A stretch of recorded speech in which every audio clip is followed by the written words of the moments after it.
Merci d'écouter la radio nationale du Mali. Il est 9 heures à Bamako, 11 heures à Kigali au Rwanda et 17 heures à Bali en Indonésie.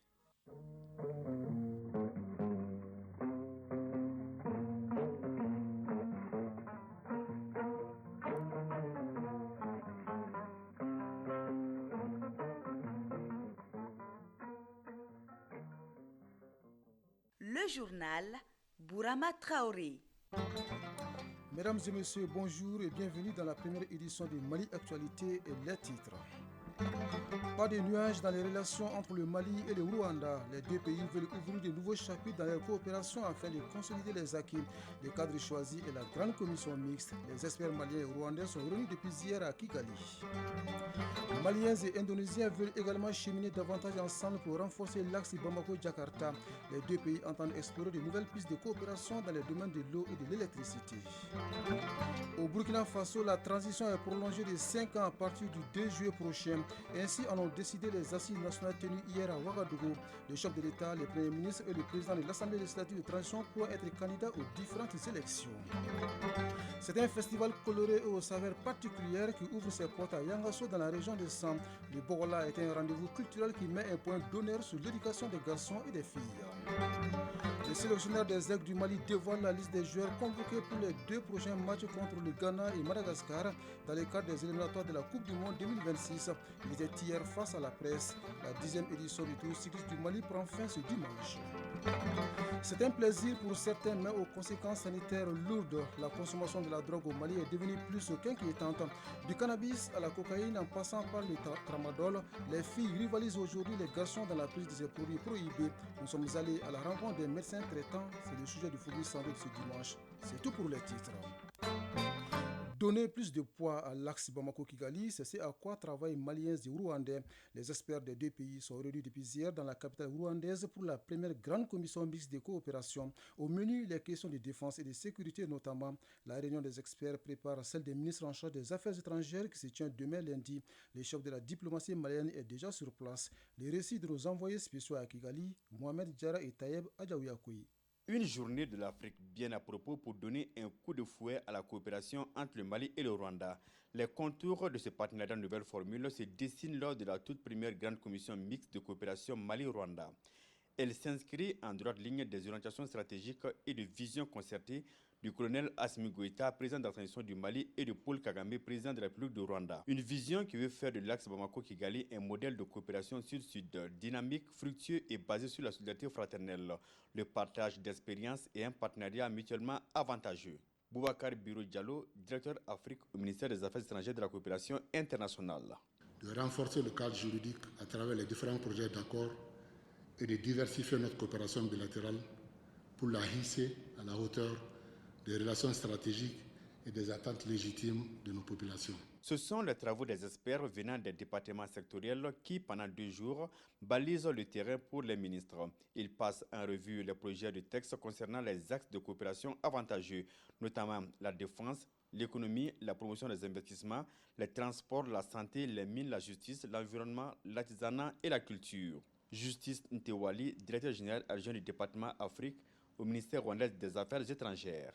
Cette grande commission mixte nous offre une grande plateforme précieuse pour échanger des idées, partager de bonnes pratiques et de définir des stratégies communes. Nous devons travailler ensemble dans un esprit de partenariat et de solidarité pour trouver des solutions durables qui répondent aux aspirations de nos deux peuples. Déjà, les deux parties affichent leur volonté d'écrire une page glorieuse de leurs relations diplomatiques et politiques. C'est donc une nouvelle ère qui s'ouvre dans les relations entre le Mali et le Rwanda. Et cela conformément à la vision panafricaniste des deux chefs d'État. Kigali, Mohamed Diarra, Tayeb Adjaviakoui pour l'ORTM. D'une coopération à une autre, le Mali et l'Indonésie décident également de donner un nouveau souffle à les relations bilatérales. En marge du Forum mondial de l'eau qui vient de s'achever à Bali, le ministre en charge de l'environnement s'est entretenu avec son homologue indonésien des transports. Les deux parties s'engagent à explorer d'autres pistes de coopération en vue de consolider les acquis, notamment dans les domaines de l'eau et de l'électricité. Les précisions avec nos envoyés spéciaux à Bali, Khadija Kone et Alou Kone. En Indonésie, offrir du Kitamani, le café le plus cher au monde, à son hôte est un acte de fraternité. Un honneur fait au ministre de l'Environnement, de l'Assainissement et du Développement durable par le ministre indonésien des Travaux publics et du Logement lors de cette entrevue. Leur échange tourne naturellement autour du réchauffement de la coopération entre Bamako et Jakarta et le ministre indonésien de réitérer l'engagement et le souhait de son pays à structurer un partenariat durable avec le Mali. Il évoque notamment la création d'un centre d'excellence sur la recherche des ressources en eau et compte sur l'expertise de notre pays. Mohamed Basuki, ministre des Travaux publics et du Logement indonésien. Lors de ce forum, il a été décidé de créer un centre d'excellence pour la recherche en ressources en eau et à la résilience climatique.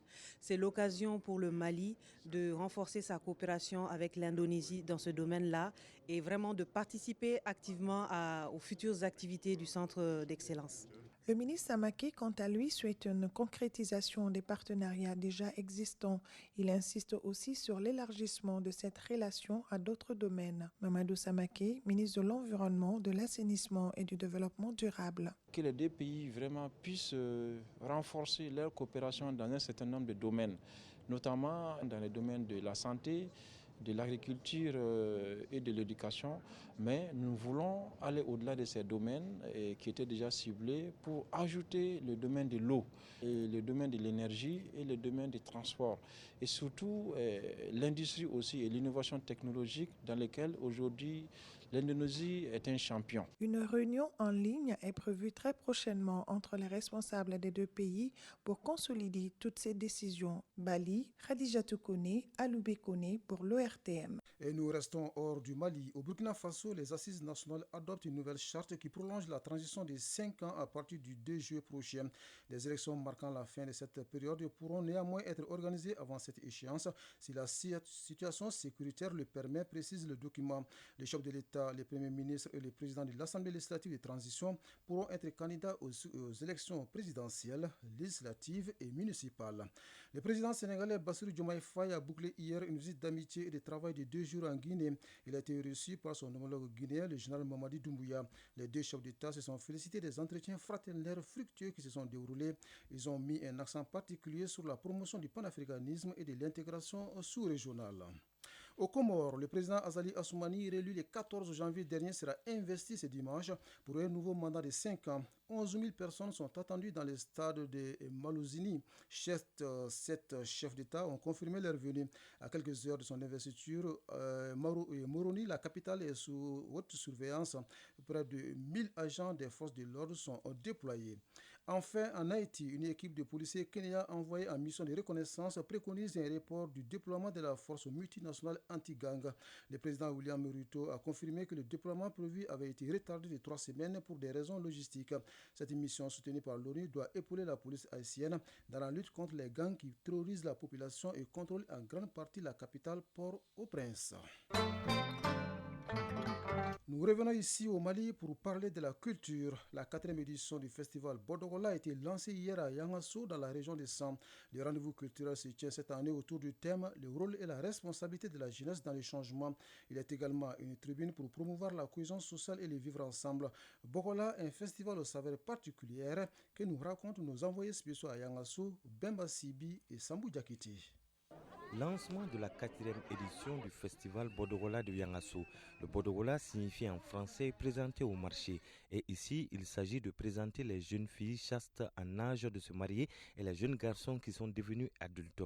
C'est surtout une manière de valoriser la bonne éducation qu'ils ont reçue. Kassim Koulibaly, porte-parole du chef de village de Yangasso. Il est sans aucun doute une belle initiative qui éternisera nos coutumes et nos traditions aux yeux de la génération actuelle et la génération à venir. Jakarija Malé, maire de Yangasso. Le Bodogola est en dehors de son caractère festif, favorisait beaucoup certaines de nos valeurs et rapports sociaux tels que le respect de nos mœurs et cultures, la consolidation des liens de fraternité. La tradition du Bodogola amène donc les jeunes, particulièrement les jeunes filles, à se comporter dignement, ceci en se soumettant aux exigences de la société, notamment la chasteté. L'importance accordée à cette valeur culturelle traduit l'euphorie de la population qui est sortie massivement pour cette fête annuelle qui a un impact positif sur l'éducation dans la localité. Maître Bakary Damele, président de la commission d'organisation du festival Bodogola. Nous avons tenu à mettre en valeur cette pratique parce qu'il s'agit d'une bonne pratique ancestrale qu'on avait tendance malheureusement à oublier ou à abandonner. À la première édition, figurez-vous, pour avoir 4 Bodogoladins, c'est-à-dire les jeunes filles et garçons qui étaient présentés, c'était la croix et la bannière. À la date d'aujourd'hui, nous avons une dizaine parce que c'est nous-mêmes qui avons voulu limiter ça à 10. Sinon, les candidats, cette année, c'était plus d'une vingtaine. Colonel-major Ousmane Sangaré, gouverneur de San. J'ose croire que ce festival sera un véritable facteur de cohésion sociale à l'échelle du cercle de Yangasso en particulier et celle de toute la région de San nouvellement créée en général. En apprenant que vous investirez les recettes générées de ce festival au projet de développement de la commune, je ne puisse m'empêcher d'encourager tout regroupement et toute association qui œuvreront dans ce sens. La cérémonie de lancement a été l'occasion de présenter au public les Bodogoladins, filles et garçons. Pour cette 4e édition, il y aura pour les festivaliers une conférence des cadres pour le développement de la localité, en plus des prestations d'artistes, des animations folkloriques et visites touristiques. Yangasso, Pemba Sibi et Sambou Diakité pour l'ORTM.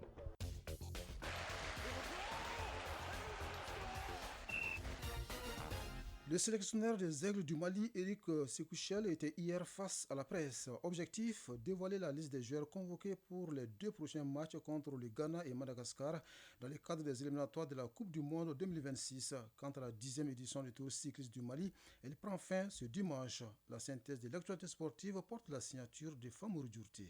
La 10e édition du Tour cycliste du Mali connaîtra son épilogue ce dimanche à la faveur de la 6e étape entre Fana et Bamako, 145 km. Le maillot jaune, toujours en possession du Burkinabé Ilboudo Mohamadi, est à 41 secondes de Tchemogo Diallo du Mali, 51 secondes de Yaya Diallo, le capitaine du Mali, 1 minute 2 secondes du Maroc et 1 minute 5 secondes de la Côte d'Ivoire. Lors de la 5e et avant-dernière étape, couru ce samedi à Ségou en circuit fermé, Vincent Mouni, cycliste burkinabé, a remporté l'étape en 3h06 minutes 57 secondes devant le Marocain Raïl Zouher et le capitaine de l'équipe nationale du Mali, Yaya Diallo. Suivons le résumé de la 5e étape avec l'un de nos envoyés spéciaux, Mohamed Daman Keïta. Les coureurs, sous le poids d'un long voyage, s'élancent 5 tours d'un circuit de 24 km, soit 120 km. En 1h14 minutes, le jeune malien Tchemogo Diallo remporte le premier point chaud. Au 4e tour, en 2h29 minutes 55 secondes, c'est le tour du capitaine de l'équipe nationale du Mali, Yaya Diallo, de s'adjuger le deuxième point chaud. Les Maliens prennent la tête de la course jusqu'au dernier tour. Au sprint final, c'est Mouni Vincent du Burkina Faso qui est le plus rapide avec un chrono de 3h06 57 secondes, 10 points de bonification. Les Marocains, Raïl Zouher,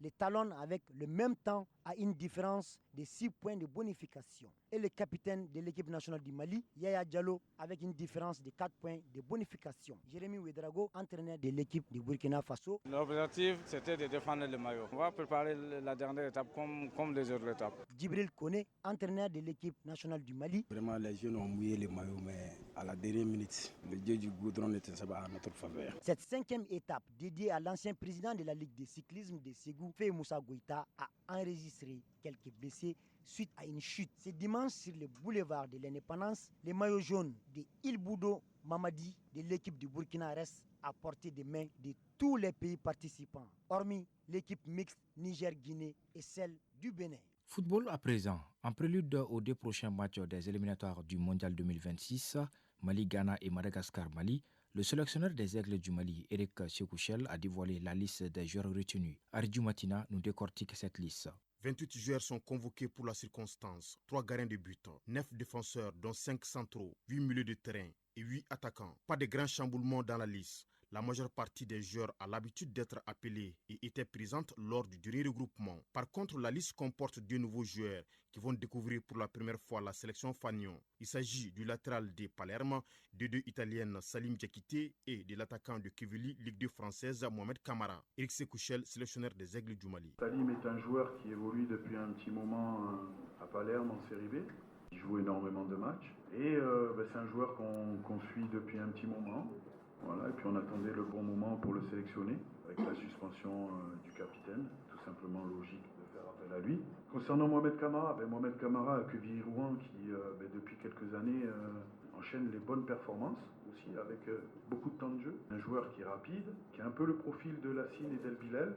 C'est un joueur qui est capable de faire de très bons centres et qui est capable de marquer aussi. Les 2 rencontres à venir sont cruciales pour les Aigles, surtout celle contre les Black Stars du Ghana le 6 mai prochain à Bamako, où il va falloir tout donner pour remporter la partie. Eric Sekouchel, sélectionneur des Aigles du Mali. C'est une belle équipe du Ghana qui est très motivée aussi. Ça tombe bien, nous à Bamako on est sur un peu plus de 9 matchs avec 8 victoires et un nul. Il va falloir qu'ils arrivent costauds parce que nous on va l'être. Dans le groupe I des qualifications, après 2 journées, les Comores occupent la première place avec 6 points, suivi du Mali, deuxième avec 4 unités. 3 points pour Madagascar et le Ghana, et la République centrafricaine occupe la dernière place avec 1 point. Selon le programme établi par le sélectionneur, le regroupement commence le 30 mai à Kabbalah. Et après le match du 6 contre le Ghana, les Aigles s'envolent pour l'Afrique du Sud pour affronter les Barras de Madagascar le 11 juin. Toujours en football, cette fois sur le continent, Al-Ali d'Égypte de l'international malien Aliou Dieng a remporté son 12e sacre continental en battant en finale de la Ligue des champions de la CAF l'Espérance sportive de Tunis sur le score d'1-0.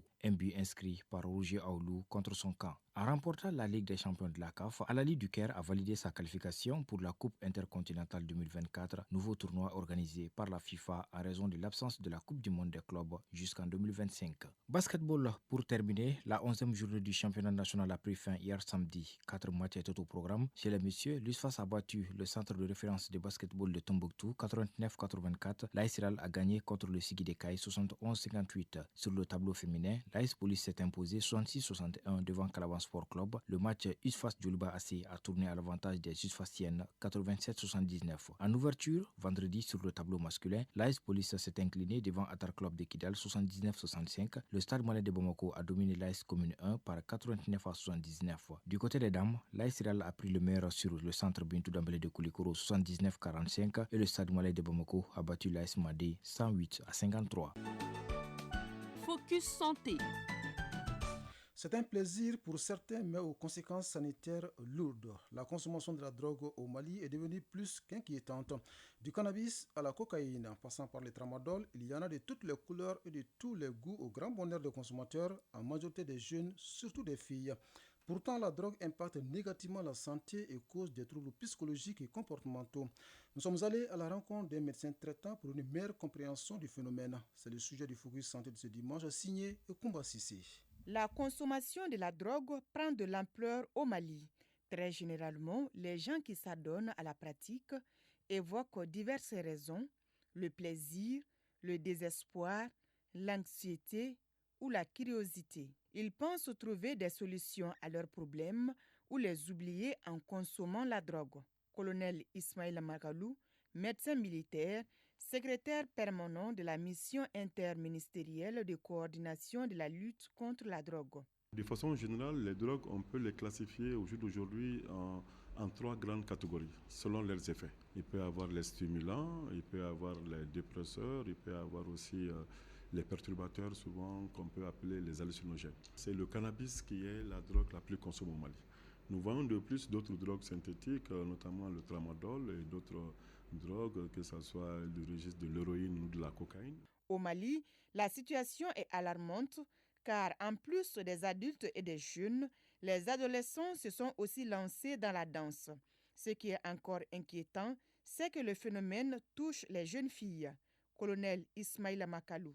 Au niveau de ma structure, déjà en consultation, nous voyons pas mal de jeunes. Déjà, c'est très inquiétant. Et les gens aussi que nous recevons aussi dans le cadre de l'hospitalisation aussi, vous voyez, à ces jours, j'ai plus de 50-60 patients, dont plus de 40 sont là pour être aidés, accompagnés. Vous voyez. Et là, déjà, ce qui est inquiétant aussi, il y a des filles aussi qui font partie de cette tranche d'âge quand même qui est suivie. Et là, auparavant, il y a 1 an, 2 ans, c'était la tranche d'âge 18 ans, 25 ans, mais là, on descend jusqu'à 16-17 ans. Ces substances agissent sur la santé des consommateurs car affectant souvent le cerveau et d'autres organes. Certains consommateurs sont victimes de maladies mentales. Sur le plan physique, quelqu'un qui consomme le cannabis, vous savez, la modalité de consommation du cannabis, c'est fumer. Déjà, c'est les poumons qui vont être affectés. Il y a aussi, c'est-à-dire les gens qui vont utiliser les modes d'injection, c'est-à-dire c'est bonjour aussi certaines pathologies, le VIH ou même les hépatites. Les gens qui vont s'adonner par rapport au sniff, c'est-à-dire souvent il y a une irritation, c'est-à-dire au niveau nasal, et puis ça peut même entraîner certaines difficultés sur le plan œsophagien.